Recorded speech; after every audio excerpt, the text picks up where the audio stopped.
بەڕێزان هەمووتان زۆر بەخێر بێن و بەیانیتان باش. زۆر خوشحاڵم کە ئەمڕۆ لێرە بەیەکەوەین بۆ دانانی بەردی بناغەی زانکۆی بریتانی نێودەوڵەتی لە هەولێر لە هەرێمی کوردستان. پەرەپێدان و گرنگیدان بە خوێندنی باڵا و دروستکردنی ناوەندە زانستیەکان ئاماژەیەکی ڕوونە بە وشیاری نەتەوە و کۆمەڵگەکەمە. خوشحاڵم کە دەبینین ڕۆژ بە ڕۆژ ئاستی خوێندن لە هەرێمی کوردستان بەرەو پێشەوە دەڕوات و دروستکردنی ئەم جۆرە ناوەندە زانستیانە، ئەم جۆرە زانکۆیانە بێگومان یارمەتیدەر دەبێت لە بەرزکردنی ئاستی وشیاری و زانستی و ئەکادیمی لە هەرێمی کوردستاندا.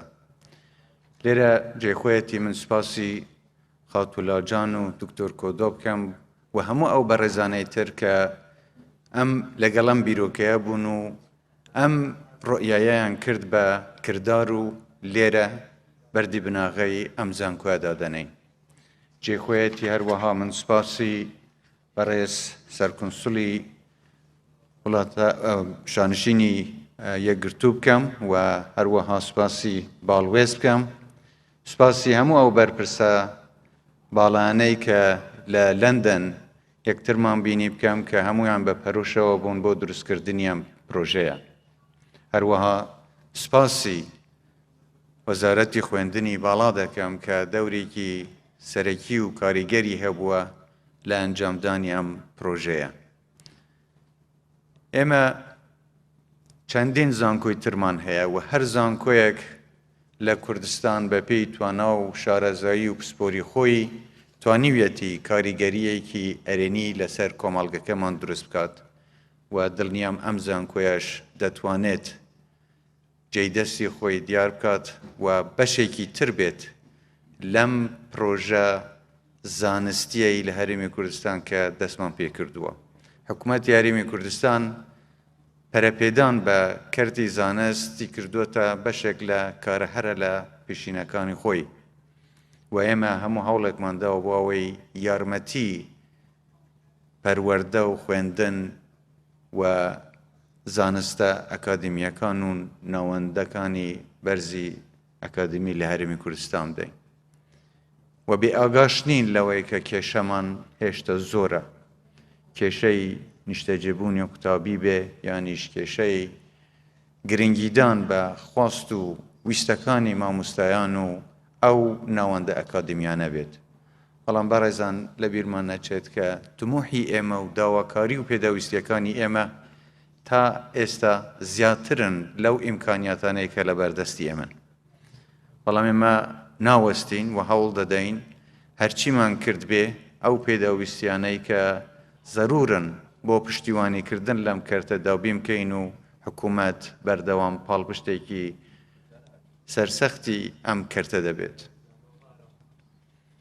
من نامەوێت زۆر لە وەختیەوە بگرم، بەڵام جارێکی تر دەمەوێت ئاماژە بەوە بدەم کە ئەم زانکۆیە وەکو لکێک لە زانکۆی لەندەن کە زانکۆیەکی ناوداری نێودەوڵەتیە، هیوادارم بتوانێت خزمەتێکی زیاتری خوێندن و زانست لە هەرێمی کوردستاندا بکات.